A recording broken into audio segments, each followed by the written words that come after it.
Good morning students, hope you all are fine. Today we are going to start our chapter 3rd of history. Name is Administration under the British. We have read in our prior chapters ki how European powers came to our India to do trade and to earn profit from our India. Due to so many rivals or European powers, trade wars were between there and from them all European powers, British East India Company was the winner and British East India Company took control on our trade. Up to 1757, their main aim was to earn profit only. They were not interfering in our political system. But when they saw that Indian rulers are not efficient and they are not doing their jobs properly, then they started wars with them and took over their territories and control on rulers also. In this way, Britishers came under the administration. When they got our Bengal, Bihar and Odisha, over there they started dual system of government. Dual system of government means when two governments are taking rule. Britishers got Diwani rights of Bengal, Bihar and Odisha and hierarchy way they have started. Double system of government. Indian rulers became puppet in their hands. As two governments were there, double system of government was there. One is a British, one is Indians. And our Indian rulers became puppet in their hands. Puppet means an object controlled by the others.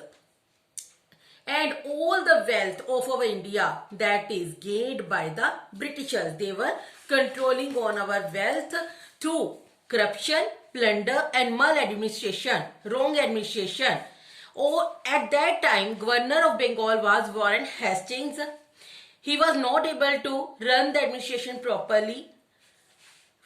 Which officials were there that were not under his control. And after some time in Bengal, one famine broke out. And due to that famine, so many people died of hunger.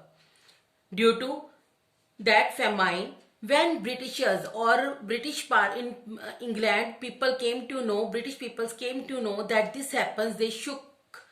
Ki how it can happen, our Britishers are there. Then they take a charge on our India and check the administration going on in India. For this now, then Prime Minister Lord North introduced a bill named Regulating Act. That was in 1773. Regulating Act. Which features are there in Regulating Act? What he has written that military and civil administration under Parliament.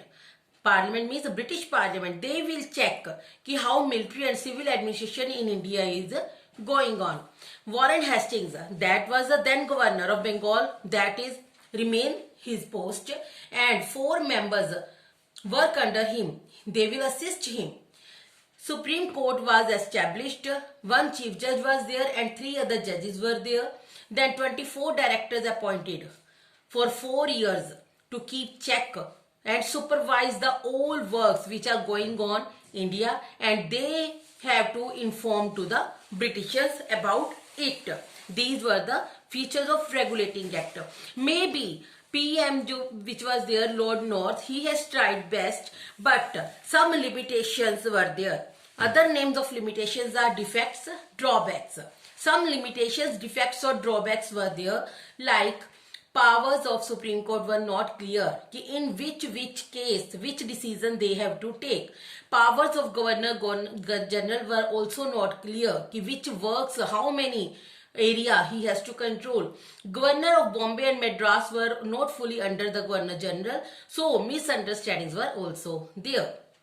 In this way we have seen that in first Regulating Act, defects were there, but then also we can't say that was unsuccessful. After that in 1784, William Pitt became PM of Prime Minister of British. Then he introduced Pitt's India Act and tried to remove the defects of a Regulating Act. Defects means these 3 defects he want to remove and he want to improve more from that. What he has done now, Governor General, the real master of India and control, but under the control of a British Parliament. Features of Pitt's India Act, which are there. Act means kind of law only, which they have to accept. Firstly, commercial and political functions separated. Firstly, commercial and political functions they were doing at the same person, but now that functions were separated. कि commercial अलग है, political that are separated. Then board of control they have set up to check the company's affair. Company means British East India Company's affairs or works with 6 members teams. Then Governor General had all powers and had 3 members to assist. Firstly, they given 4 members in previous, but now 3 members to assist. And out of that 3, one is chief, one is their head who has to check them. Then next special court was established. One special court was there that they have to give their cases. Then which expenses are there of all that expenses which they have to, expenses of board of control that were borne by company, that was undertaken by company or paid by company, British East India Company. Now we will read about Charter Acts. Now what is this mean by Charter Act? An act implemented by the Britishers or British Parliament to grant the company some power. Company which British East India Company, which were working in our India, grant some powers to run administration in India, and time to time different acts were passed. That time is near about 20 years. After 20 years, now one act they have to pass. First act which they have passed, that is Charter Act of 1793. Features of this act: they retain monopoly trade. That was done by the Britishers only. Supreme Court was the most powerful. Which decision Supreme Court will take, that were final. Companies officials will not accept gifts. Any kind of gift they will not accept. They were not allowed to accept gifts from peoples. With this, now corruption can be controlled. Now Charter Act of 1813, after 20 years, now what they have done, monopoly over trade was abolished. They spend more money on Indian education, as they now come to know, Britishers came to know कि how education in India is compulsory. So for that reason they decided to spend more money on Indian education. After 20 years, one more Charter Act was passed, that was in 1833. Now according to that, civil and military powers given to Governor General and Council over there only. Governor General has power to make laws, and Governor General was provided financial powers also. After 20 years, in 1853, more Charter Act was passed. That was companies administration work as it is. Ki how they are working, like previously they have to work.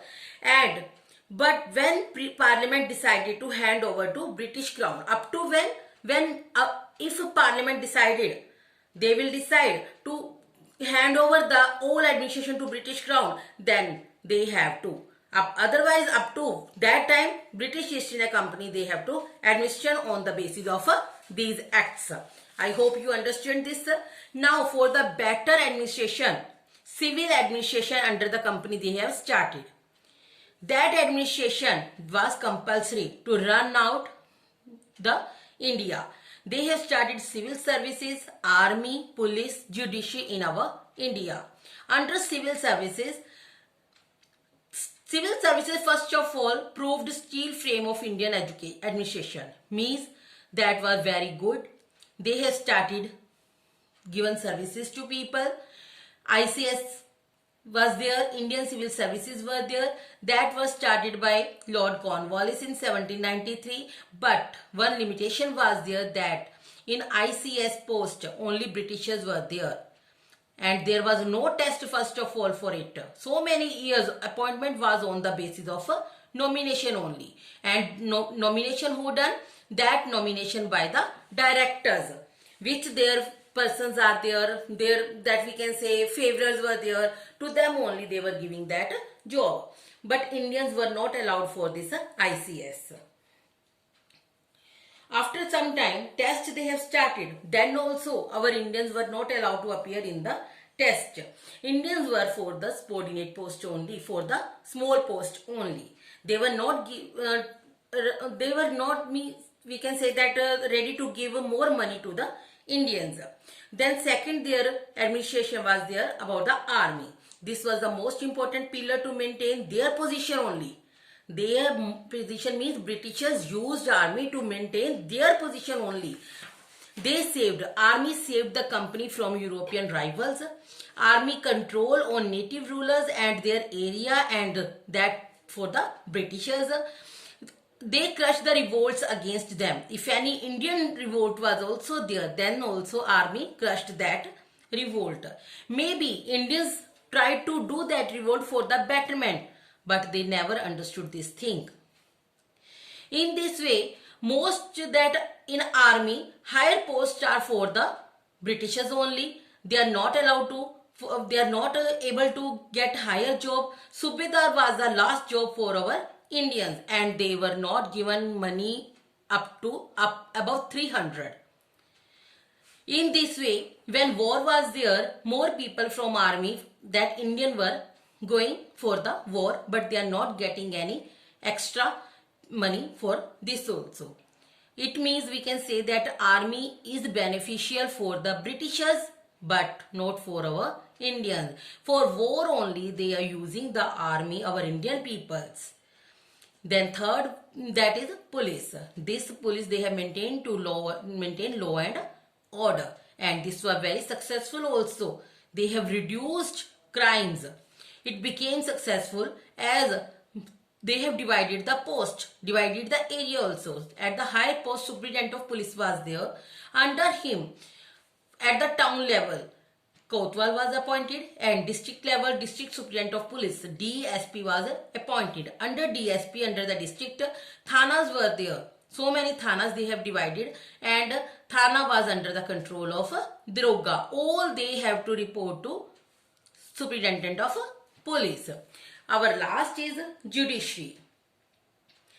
Up to 1793, English law was applicable. All English laws were applicable. Maybe British peoples are there, maybe Hindu, maybe Muslims. They have to get, any case is there, they have to get decision according to English laws. But after that, they realized that this is not correct. So for that reason, Qazi, Mufti and Brahman were appointed to assist judges. But overall, judges are the Britishers only. Just Britishers, that these person have to assist Britishers, judges. In 1833, Law Commission was established, and this Law Commission codified the laws, and it compiled with IPC, Indian Penal Code. Now IPC, according to Indian Penal Code, they divided the cases into civil court and criminal courts. Two courts are there under IPC, civil courts, criminal courts. Civil courts in every district it was, and judges, that was district judge. Highest civil court named is Sadar Diwani Adalat, and some petty courts were also there, but that petty courts were under the control of Indian judges. Then criminal courts in every district. Now criminal courts were also there. Like in civil court, district judge is there. Here civil servants, they were the judges. Highest criminal courts, that name is Sadar Nizamat Adalat, and indirectly administered by protectorates of the Britishers. Directly they were not controlling. Like here, that district judge is the Britishers only, but here they have to administer indirectly. But and which protectorates were there of the Britishers, they only have to give the decision on the basis of Britishers decision. In this way, we have seen slowly they took our India and its administration also to control our India. I hope you understood. Firstly, you listen it bit, then you have to read our chapter. If any query is there, then you can ask. Thank you everybody.